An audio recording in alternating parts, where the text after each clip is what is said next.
petrolyo. Dao pa'y pamahayag na napipila na umandili mampatas ang paghatag ng inin mga ayuda fuel subsidy kung tag 5,000 ang dawat na ninin ato pipila ka mga tricycle drivers na dili gani isab tanan nakadawat. Okay, dagan ino bagutbot na ang DSWD na zaton milabay na simana naghatag ng tag 5,000 sa ato mga tricycle drivers din sa syudad, pero 800 ra sila kabuok ang nahatagan. Haiman ang iban na kabat man sa halos 4,000 kapin ang mga naghimo na pagpamasada din ng mga tricycle drivers din sa ato syudad. Uman 800 raman kun uman ang sunod na batch makadawat. Amoy inisab ang pangutanan ng ato ang mga mangingisda ato mga mag-uma uman ma'am dili man patas ang paghatag ng ayuda. Tag 5,000 kada drivers para pang gasolina nila. Tagatagan sila.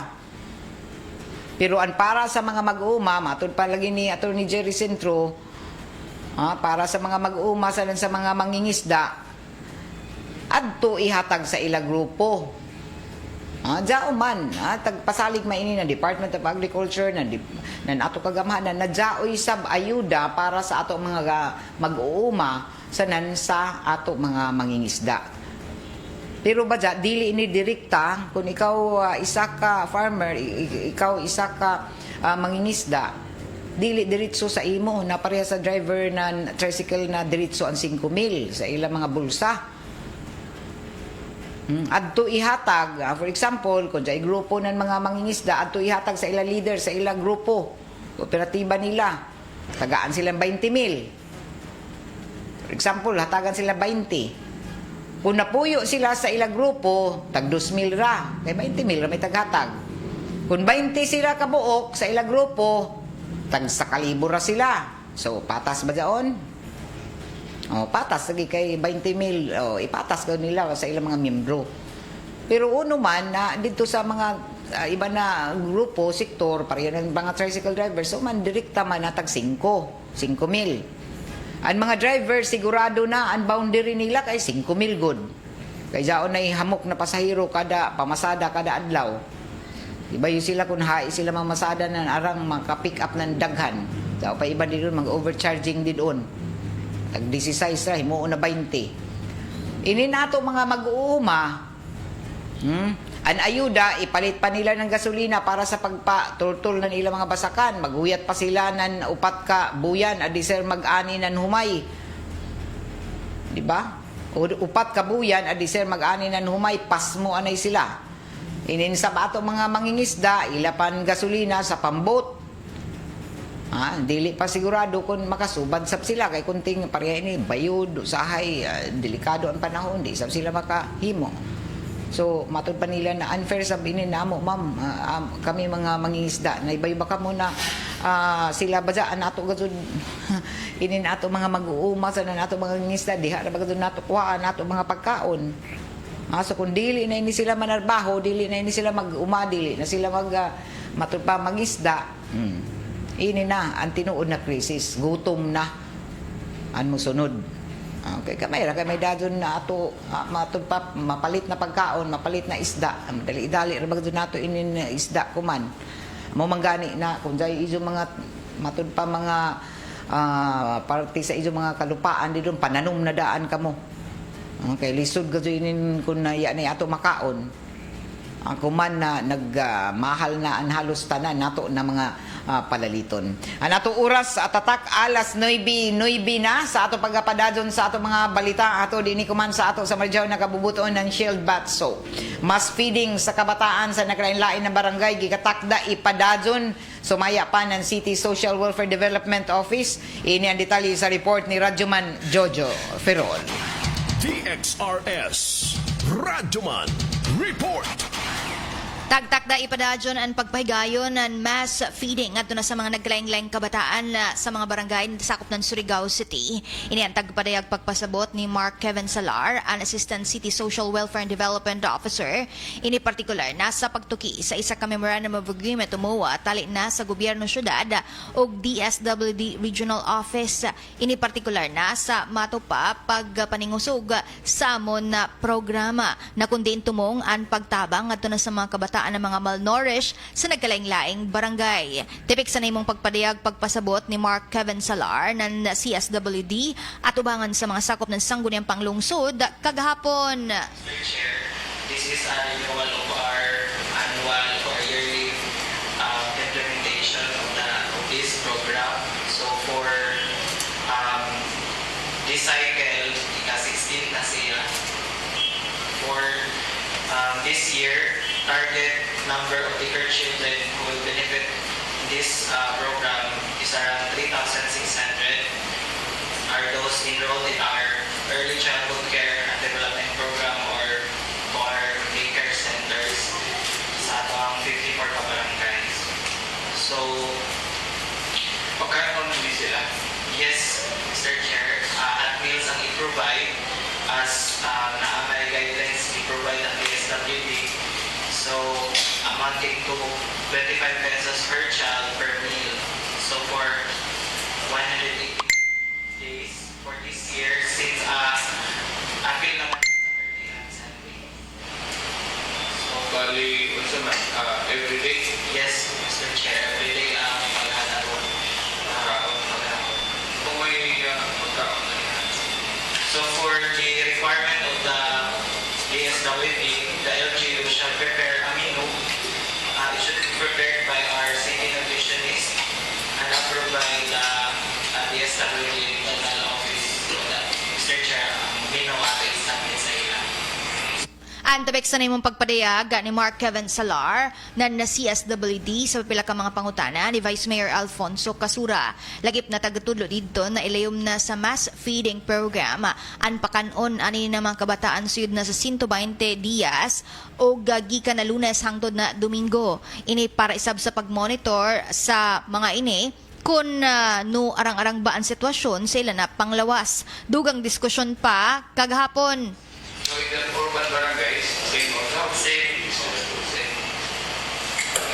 How many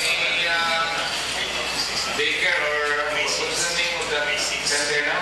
For Early childhood for the early childhood care and development center. How So many? for our How many? daycare center is 94. 94. Then 8 SNP. Ang kaning SNP is supervised neighborhood play. It's arrangement para siya katong mga areas lang. For example, for lower Sangay o Anumar, we decided and proposed with the barangay to have as SNP kaysa mado sila sa proper. So for the benefit sa mga bata, makakontinue yung eskwela. So nakapatukod na dito. Same with Badja Community, ito tayo SNP na arrangement. So dili pa siya yung structure din nga center, but hopefully Ang dugang pagpadayag pa sa diskusyon ni Mark Kevin Salar ng CSWD lagip na isab ang pipila ka mga pangutana gikan na kan Vice Mayor Casura. Human ang taas-taas sa pagpasabot ang isa ka resolusyon na ang tagapasar sa pagpanguna ni City Councilor Jonel Aldonza na kundiin naghatag og otoridad ngadto na kan Mayor Paul Dumlao sa pagsuyod sa isa ka Memorandum of Agreement o MOA tali na sa gobyerno syudad lagip na isab ang mga kadaguan ng Department of Social Welfare and Development o DSWD para na sa pagpadadyon sa mga programa sa mass feeding sa mga kabatanunan. Inanadyo na Radyo Man Idol, Jojo Ferrol, Tatak, RMN.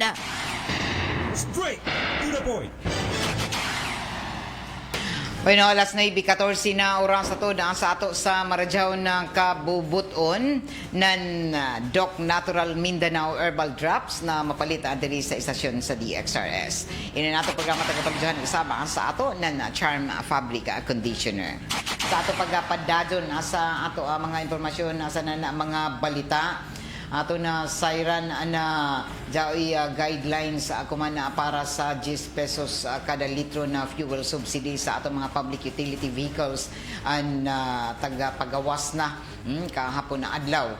O ang guidelines sa paghatag ng 10 pesos kada litro na subsidy sa mga drivers na mga pampublikong sakyanan.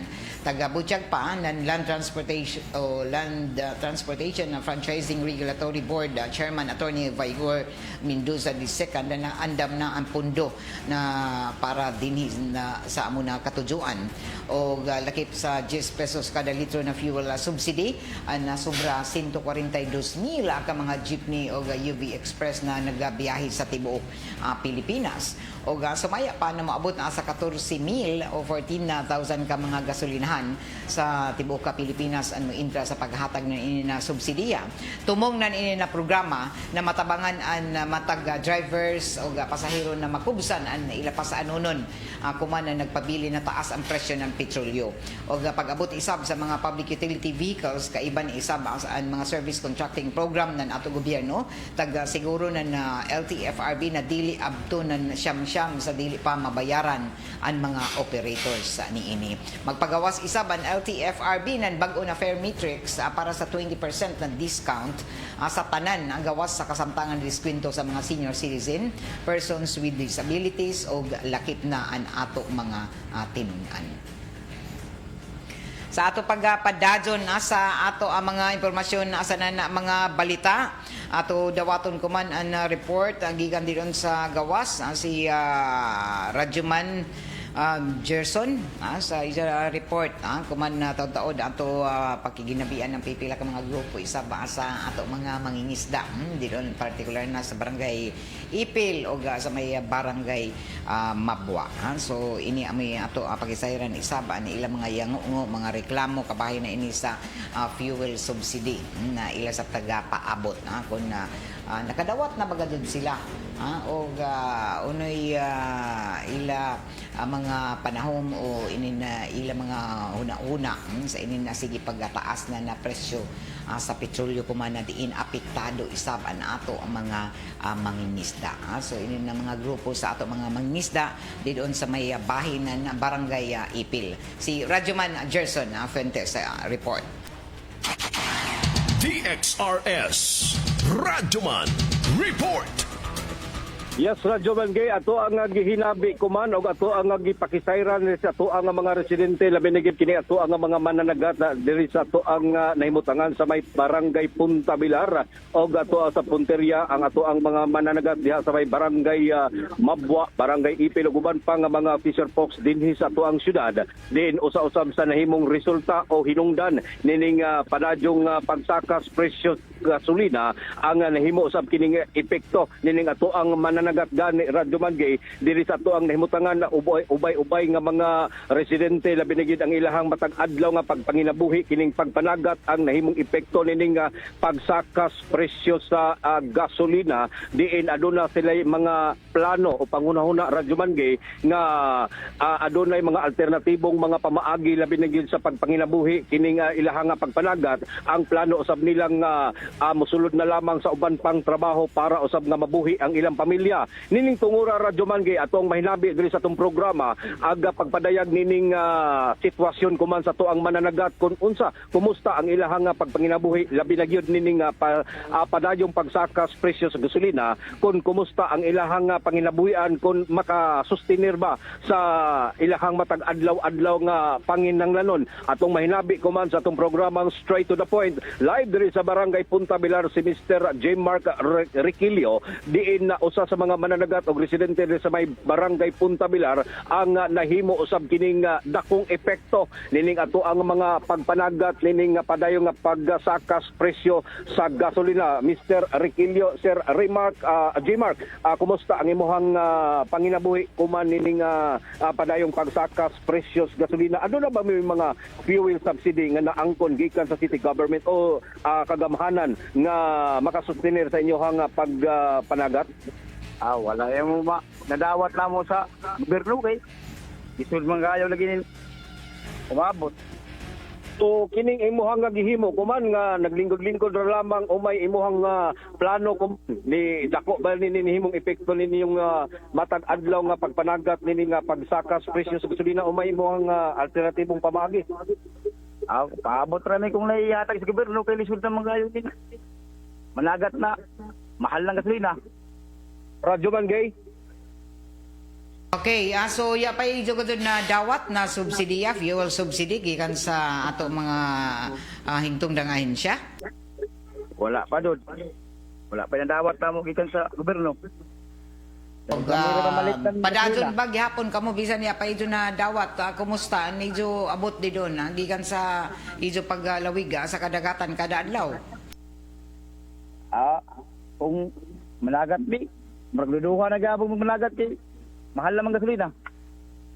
Dili na kung sa una na intiro adlaw kamo maglaot o inin mo managat uno man pila ra kan makauras kamo matud pa mangita ng isda diyon sa kadagatan. Nga. Kuan. Hindi ka oras. Intiro gabi iman. So kaugalingon ni ijo ini na mga sakyan ng pandagat o jaoy pila may ijo gamit ijahay gajud kamo. Ijahay mi panagat na. Kay diskarte hay mga pamilyado na mi. Pero duduha lagi mi managat kay mahal ng gasolina. So ano may waya ba ijo grupo di doon sa ato mga mangingisda? Jaw ba ijo mga opisyalis diha sa ijo grupo? Amo lagi kay masuwid man tayo trabaho pan construction pero hindi mo lagi pangita mo. So nuduol na ba kamo sa mga parehonan na ini na ato barangay para din pagpakisayod kung apil kamo kuno tagaan ng fuel subsidy? Awa, pag mo kaduol kay nagpaabot ng isa mo sa lay mo. Tawag sa mo na paabot din nga si Pirlo Sab. So ya pay gajud nuduol gajud hangtod kuman sa ato pag sibya. Wala pa jud. Wala pa yamo na batianan ng duol sa mo. Aha. Pero naibayo ba kamo na jaoy tag sibya nan ato kagamanan labi na ang Department of Agriculture na tagabagan ang mga mag-uma mangingisda nan hatagan ng fuel subsidy. Oo, na mo na batian lagi na ayuda lagi sa Perno na sa Fisher po hatag sa gasolina pero ya pa may maabot. So uno may ijo mga paigo kuman no minus ba ni ijo sa ba abot sa ijo pagpangisda? Minus jud. Okay. Di na halos makadagan sa lagi kaya gasolina na minus. Mahala naman. Og pila man sa no presyo ba sa ba ni ijo isda kuman na medyo taas? Depende ra sa amo sab na isda na makuha. So depende ra sab. Pero kung man na summer, okay ba an ijo mga nakuha sab na mga isda o marine products? Daghan ba? Ginagmay ra sab. May tag 10 kilos, 10 kilo, tansi bagapon lagi. Oh, so dinhara nijo sa bibaligya diyo sa Tianggihan nijo sa barangay. Oo, dire sa mo na may bayar-bayar na dire gamay sab. Aha. So ang presyo nan ini pareho ra ba sa una o dai sa pagtaas sa ijo pagbaligya? Murag ni taas gamay pero tabla-tabla ra gapon lagi. Aha. Tabla-tabla ra igo-igo ra gadto kamo na makalahutay. Oo. Aha. So ano may ijo mga lain na mga alternatibo kuman samtang sige pa ang taas na presyo sa petrolyo nagsaka. So, sahay hanap ko na yung limudool sa among trabaho. Kapilit ng trabaho kaya naman ganoon. So ano ka daghan kamo na mga mangingisda din doon na diri sa may hainin na barangay? Punta? Dagan-dagan medyo diri sa Punta Bilar. Sa Punta Bilar. So di doon sa Punta Bilar arang kamo pero hangtod kuman ya pa gazud makaabot sa ijon ayuda. Pero posible ini kuman nabuyan ya pa mo koordinar sab kamo sa ijo mga barangay officials. Wala pa sabi pa ako nabatian na. Okay. So ano may ijo mga panawagan kuman sa ato kagamhanan? Unta na kung naihatag sa gumanan, amo sa dawaton. Mhm. Okay, salamat ka Rajaw.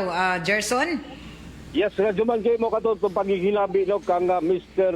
J. Mark Riquilio ang ato ang usa sa mga mananagat residente dito sa may barangay Punta Bilar diin na Radyo Mangge ko natong iba na bana dili mo mino sa 30 ka mga fisher folks mga mananagat dinhi sa ato ang barangay sa barangay Punta Bilar ang matagabi matag adlaw no nga manginabuhi sa kadagatan labi na gyud ang ining panginabuhi sa pagpanagat pero lagi laong pa Radyo Mangge nga mas mitaas naman ang presyo kuman sa gasolina nang hinaot kining ato ang mga kaigsunan nga mga mananagat dinhi sa barangay Punta Bilar ug uban pa nga mga barangay nga unta mapaabtan pud sila no sa kining nga mga gitawag nga ayuda gikan sa gobyerno para usab sa ingon nga makasustinar usab sa ilahang nga pag adlaw-adlaw nga panginahanglan gumikan kay usa-usab sa nahimong epekto nini sa tuong mananagat kay bugamit man sila og gasolina so gikinahanglan usab nga kun adunay man gani mga fuel subsidy nga itunol sa gobyerno para sa tuang nga mga tricycle driver dapat og anaapon say bahin ginagmay ang ato ang mga fisher folks gumikan kay sila usab bisan pa man og wala sila na masayro pero mogamit gyapon sila og krudo o gasolina sa ilang adlaw-adlaw nga pagpanagat. Live diri sa atong nahimutangan sa barangay Punta Bilar kini inyong radyoman sa RMN DXRS Surigao Gerson Galotera Fuentes tatak RMN. Straight to the point. Bueno, alas 9:20 size na oras sa to sa ato sa marjaw ng kabubuton nan seed liniment oil na parado ni na mapalitan sa tanang mga drugstores, grocery stores sa dini sa ato siyudad sa na probinsya. Ini nato programa tagapaljuhan isa sa ato anan Edwina sa Flower Shop sa NPC Arcade Dayan Amat. Og para sa inyong mga panginahanglanon ng mga presko ng mga buyak sa tanan na okasyon amoy Sukia and Edwina sa Flower Shop. Sa ato pagpadadyon sa ato ang mga isgutanan og impormasyon ato na sayran para ini sa ato sa pagpaymangno sa ato mga kabataan. Hilig ba kamo na magpalupad ng saranggula? Una ini mga kites kay basta summer gani magduwa sa nato mga kabataan labi na sa mga kabarangay palupad-lupad ni mga tabanog sa Surigao nun pa nakasuway na ba kamo mga bata labi na sa una na panahon mahilig magpa lupad na tabanog kuman bag-o ignay lamang kamo na dyan mga tabanog na dili mo sangit sa mga linya na kuryente kay isa ka bata nagpalupad na tabanog patay human na kuryentihan in town. Dito ini may tabo sa Naga. Patay ang isa ka minor de edad human makuryente samtang nagpalupad ng ija tabanog sa Barangay del Pilar, San Fernando, Camsor kahapon na adlaw og sumaya sa investigasyon ng ato mga otoridad mi sangit an PC anan ija tabanog sa high voltage wire anan linya sa kuryente na nahimong rason sa amo na aksidente. O dadon na daya pa ini sa ospital pero tagdeklara na dead on arrival o padadon ang investigasyon na nato ang kapulisan. So nato pahimangno ko man na likayin ni mga bata kamo na mga ginikanan na mati sab kuman kay sa hayra din nato na mabantayan labi na kuman kay summer yan ay klase nato mga gagmay na mga kabataan mga ini nato mga elementary pupils dai gud ibandid on na mahilig magpalupad na inin tabanog. Tanawan ni jo kuno na mga hai dyan sila dapitan na magtabanog na kinahanglan likayan unta sa open space na way mga linya sa kuryente. Labi na pareha ini nahitabo na didto no sangit ani ija tabanog o didto an PC na ija tabanog no sangit sa high voltage na wire anan na kuryente. So likayin ni jo ini mga bata o mga ginikanan na mati kuman pahimangno yan ijo mga kabataan labi na mga naghimo-himo kuman ng mga tabanog palupad-lupad adto kamo sa taas-taas ng bahin sa bukid kun jaong kamo sa mga barangay pero likay lagi gud nijo na masangit on ijo mga tabanog mga linya na ijo PC na ijo mga tabanog na hagsa dito mo pikit baka sa inin high voltage na mga linya sa kuryente paglikay kamo kay naibayo kita na kuman na summer daghan na sab dito sa mga barangay daghan ini magpalupad ng tabanog.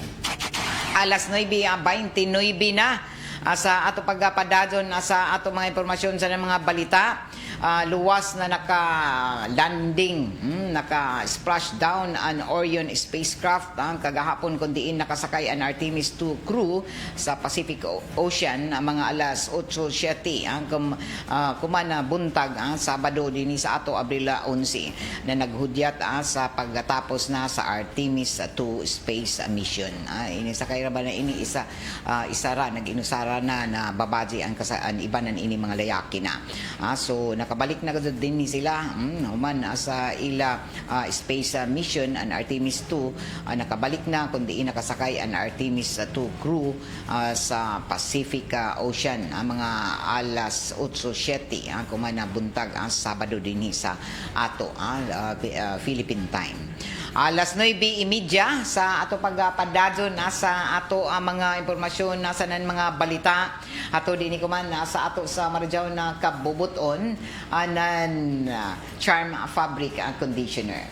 Sa ato pagpadadyon nasa ato ang mga impormasyon nasa nan mga balita ato na Siren na mihimo ay isab ang kuman anan paghatag na nadugang ana saludo sa team ng Artemis 2 human na nakabalik din sa kalibutan at sakay ng Integrity capsule o taga-butyag pa na daghan na nag-atang o malipayon na nagsudong sa ini na malampuso na nakabalik sa kalibutan ang Artemis 2 human na makasaysayano na splashdown sa kadagatan suod sa San Diego, California o suyod sa Integrity capsule ang tibuok team human ang ila moon mission nag-mission sila dito sa moon sa buyan. Ang upat ka astronaut amo na tagkilaya sila Reed Wiseman, Victor Glover, si Christina Koch o Jeremy Hansen. Human siyam kaadlaw siyam rin sila kaadlaw dito sa ila pag matud pa journey sa ila biyahe sa palibot na nabuyan na nagmarka ng bag-o na kasaysayan sa programa ng NASA Artemis. Gikan sa gipaspaso na 23,000 mph 37,000 km per hour sa pagsuyod sa atmosphere mihinay ang kapsula sa tabang ng multi-stage parachute system ang tuda sa 20 to 30 km per hour sa waya pa ini molubog sa dagat o gadaton mi respondi ang US Navy gikan sa USS John Morta para sugaton ang crew para sa medical na pagtanaw sa recovery operations. Ang misyon na malampuson na tumong na matud pasuwayan ang mga sistema ng Orion spacecraft o iandam ang musunod na mga lakang pasingod sa subli na pag-landing ni ini ng tao sa buyan. Sa kinatibukan, miabot sa sobra 400,000 kilometers ang distansya na ilatag biyahe ng Artemis 2 o naghatag ng mga hulagway na kuha gikan sa lunar orbit lakip na ang mga talanaw ng Earth set. Ang malampuso na pagbalik ng Artemis 2 ang simbolo ng bag-o na paglaom sa pinakabag-o na panahon ng eksplorasyon sa kawanangan isa ka pagpamatuod na subli andam ang katawhan na makatamak sa buyan. Kasi ito na yung makatamak sa buyan. Pero mga scientist talaga dyan, hindi man tanan. Pero malipayon kita na dyan nakatamak, sana nakahatuda sa ato na impormasyon. Unoy dyan sa buyan. Alas 9:33 na sa ato pagpandadyon nasa ato ang mga impormasyon o balita ato isab na Siren na mihimo na dugang na update isab nato pag-asa kabahin na ini sa bagyo na daon sa silangang bahin din sa Pilipinas uga padadon ang pagkaduol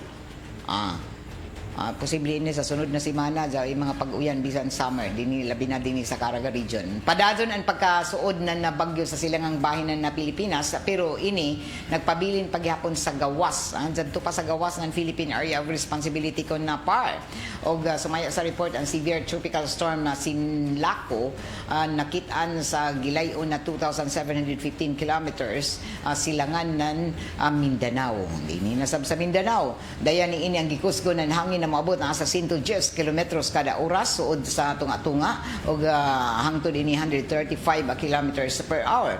Sa kasamtangan halos dili pa ini naglihok, waya pa lihok o nagpabili na stationary. O hinoon waya pa direkta sab na epekto na ini sa Pilipinas o sa nasod ang bagyong Sinlaco. Padadon ini natagbantayan ng mga eksperto para masiguro kung may posibilidad ba kaha ini na mosuyod sa PAR sa mga mosunod na adlaw. Samtang maghatod isab ng init na panahon ang Ridge of High Pressure Area, HPA. HPA, High Pressure Area. Kung dyan LPA, dyan isab HPA.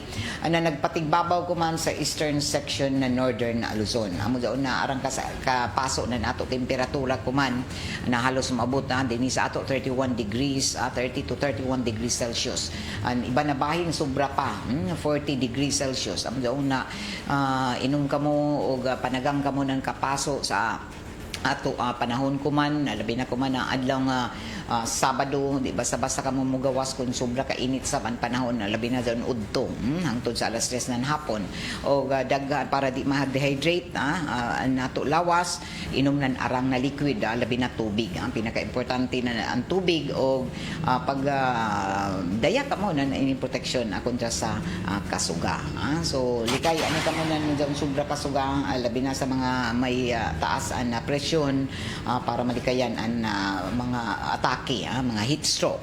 Kaya ang delikado ini na panahon kung taas gadud ang temperatura. Alas 9:36 na o Sabado ko man mga kaigsunan taw-taw dito na mabati ang iso mga paborito gihapon mga drama dinhi sa RMN DXRS sa Surigao 918 sa iso mga radio dial o kung gusto niyo ng mga huni og awit tune in kamo sa 94.1 IFM Surigao. Ang sa pay answer matik ang 94.1 IFM Surigao. O kumusta maradyaw na pagpamati sa ato ang mga suking tigpaminaw didon sa Punta Bilar ato mga mangisda in town diha sa Barangay Ipil Mabwa maradyaw na pagpamati sa isutanan sa ato mga mag-uuma isab na maradyaw na pagpamati. Diri sa bahin isab ng Barangay Cagniyog, good morning sa ilan ni Ralde Reyes, Alberto Fabor, kay Arnie Ciraldino sa Anaw-Awon, San Francisco, maradyaw na buntag. Okay? Mo sunod na ang ijo mga paborito na mga drama kumantaod-taod din sa 918 kHz sa AM band. Uga kumusta? Matik ka permanente naka-tune in na ako mga BFF, ako mga best friend forevers na ako tagka Mingawan, sila Robert Honor, Gemma Kabilao, si Linlin, si Pedro, kumusta na kamo? Matik Karajaw, Robert Honor, salamat Karajaw. Og didon isab report sa barangay. Okay, huma naman no. Tapos na ini kumampa manusuyod ini na mga usahay ini nato mga message ba mga mensahe diri sa messenger aron ka late. Okay, salamat Karajaw sa ijo pag iba na isa ba dinhi sa ato programa nga straight to the point para kuman na adlaw Sabado na pizza 11 Abril 2026. Ang kaiba na ko diri sa control JU Bataan sila si Pearly Fernandez o Jerson Dudong Kihanon ano ka dito sa may transmitter site sa Barangay Sabang. Ako si Radyo Man Gaydol Futsu maradyaw na adlong Sabado. Straight to the point. Ito ang DXRS 918 sa Surigao City. Basta balita at serbisyo publiko.